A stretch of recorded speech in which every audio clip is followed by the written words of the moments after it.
Moi c'est Robin, je suis installé en agricole à Chambourrigaud, je suis paysan liquoriste. Donc je cultive des fruits et des plantes que je transforme en apéritif, en alcool. J'ai commencé à m'intéresser au trail il y a presque 15 ans en fait, quand dans le village j'ai vu qu'il y en avait plusieurs qui étaient à l'abandon et qui malgré ça étaient pleines de raisins. À ce moment-là, je me suis rapproché un peu des personnes du village qui cultivaient encore ces vignes-là et j'ai trouvé ça super intéressant à cultiver, donc petit à petit je m'y suis mis.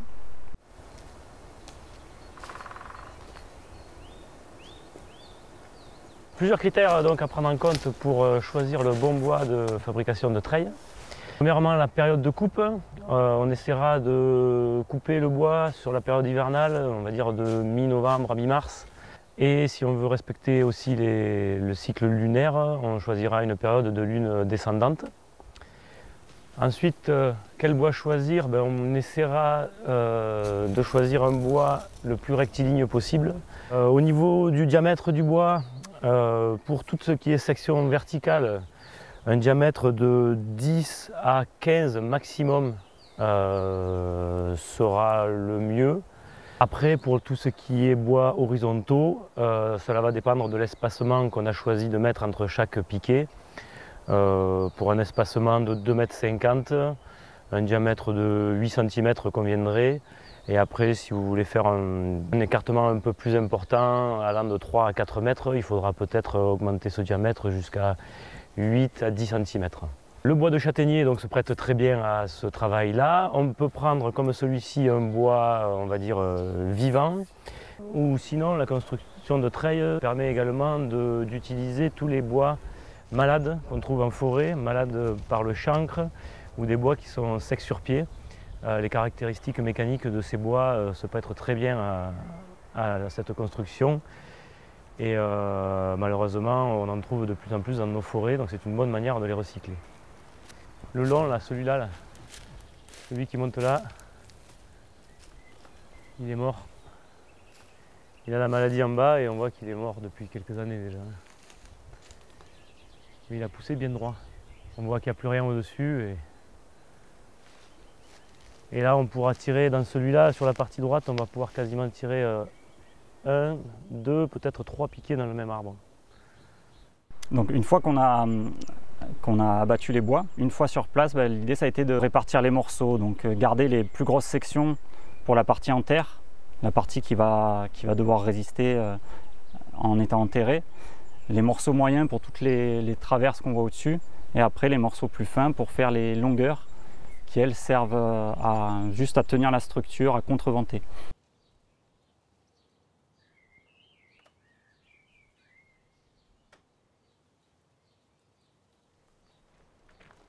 Une des étapes importantes après, c'est d'écorcer, écorcer chaque morceau de bois. En écorçant les châtaigniers, on les préserve un peu des attaques d'insectes et de champignons qui vont s'installer sous l'écorce à terme. Pour écorcer les morceaux, on les installe soit à hauteur, soit contre un mur. Pour être à l'aise, en fait, faut trouver la position qui convient pour pas être trop penché. La plupart des morceaux, on les a écorcés avec une plane qui permet de soulever rapidement l'écorce en tirant dessus. On glisse la plane sous l'écorce, on donne un coup et ça marche très bien. Pour augmenter la durée de vie des poteaux, une fois qu'on les a installés en terre, traditionnellement il y a une technique qui se fait qui consiste à brûler la base. On brûle la base des poteaux en faisant un grand feu, on installe autour les morceaux. En effectuant cette étape, en fait, on fait une couche de charbon de bois tout autour du morceau. Le charbon de bois a l'avantage d'être beaucoup moins attaqué par les champignons et les insectes. Étape suivante, une fois qu'on a brûlé ces bois, on choisit un peu l'implantation de la treille, les dimensions qu'on veut lui donner et déterminer à quel endroit on va faire les trous pour accueillir les poteaux.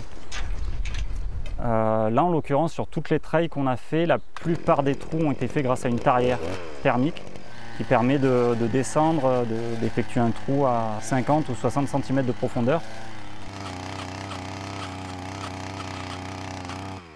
Dans certains cas, on a été obligé, on était directement dans le rocher, de taper à la barre à mine pour rentrer les poteaux.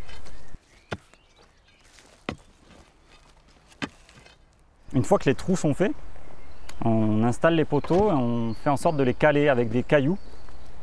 On tasse autour avec des cailloux ou des graviers.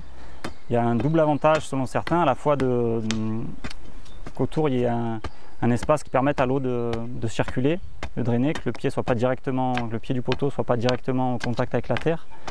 Et à la fois en tassant comme ça, on a de suite quelque chose qui se tient. Une fois que les poteaux sont installés, calés de cette manière, on pourra revenir en fait les stabiliser un peu plus. Mais vu qu'on va les solliciter quand on va installer les montants, les traverses, on garde un peu de jeu pour toujours pouvoir rectifier un peu au montage.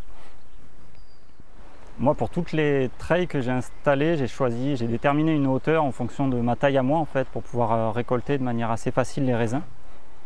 En marquant en fait avec un trait à bout de bras, j'ai réussi comme ça à déterminer la hauteur que je voulais avoir. Ça permet de s'adapter quand le sol n'est pas forcément toujours à niveau. Je vais toujours avoir une hauteur intéressante pour faire mes récoltes, pour tailler. Donc, une fois que la hauteur est déterminée, on coupe à la hauteur choisie justement.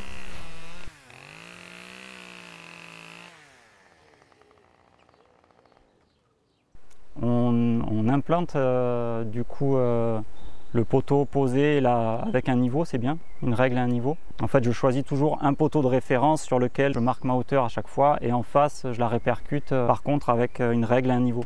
Ça permet d'équilibrer. Une fois que cette étape est faite, on positionne les travers, on cherche un point de stabilité de cette manière-là. On retouche un peu à la tronçonneuse pour avoir quelque chose qui repose bien.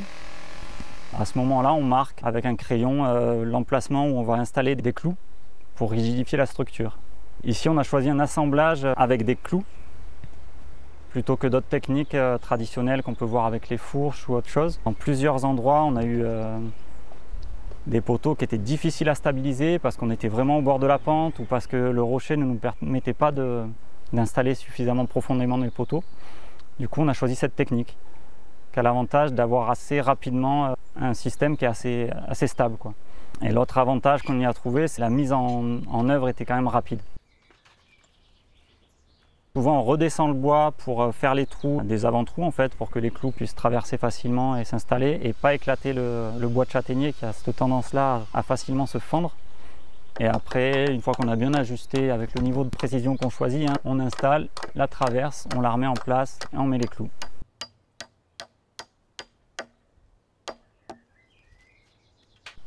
Pour les longueurs, donc dans ce sens-là, on les a souvent installées au fur et à mesure. C'est-à-dire qu'on les installait, on avait choisi un sens et là on perçait directement en haut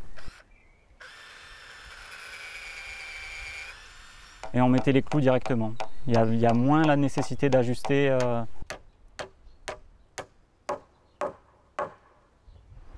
Voilà, nickel. Donc après toutes ces étapes, on a une structure qui se tient assez bien. Étape suivante, c'est important pour installer les raisins, on met en place des fils de fer avec des tendeurs. Ça c'est pour pouvoir guider les vignes, surtout que sur ces systèmes de conduite en treille, on aime bien avoir des cépages très vigoureux qui vont faire beaucoup de jeunes bois, qui vont devoir être portés par des intervalles assez réguliers. Donc là, c'est tous les 40 ou 50 cm, on installe un fil de fer qui permet de porter vraiment toutes les jeunes pousses et tous les raisins à venir.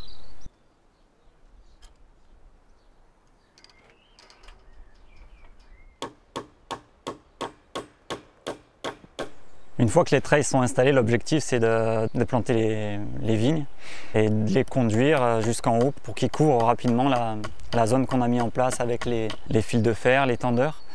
Suivant la terre, ça peut aller assez vite. J'ai des zones où en 4 ans, la vigne est déjà très bien installée et couvre assez rapidement la structure. Je vois plusieurs avantages à la culture en treille. Un des avantages de la treille, c'est en fait de pouvoir gagner des espaces de culture sur lesquels d'habitude on ne peut pas justement cultiver. Beaucoup de treilles que j'entretiens dans le village sont en fait des treilles qui couvrent des terrasses ou des parkings ou des zones qui en fait ne seraient pas cultivables. La treille permet de mettre à l'abri aussi les raisins de nombreux animaux ici. Donc il y a une grosse pression avec les sangliers et les blaireaux. Une fois que les raisins sont en hauteur, ils sont beaucoup moins accessibles. Un des avantages de la culture en treille, c'est qu'une fois que les raisins sont en place, qu'ils sont installés, On peut se contenter par endroit de faire une taille au printemps et une récolte à l'automne. Une taille plutôt en février-mars et après récolte en septembre-octobre. La culture en treille permet aussi d'imaginer d'autres cultures sous la treille. On garde un espace en dessous qui potentiellement peut être cultivable. En mettant en place ce type de système, on peut imaginer avoir plus de récoltes sur la même surface, donc plus de récoltes au mètre carré. Un des avantages aussi de la culture en treille, c'est que ça se prête à la culture de certains cépages qui sont très très vigoureux et qui sont adaptés en fait à cette technique-là de culture.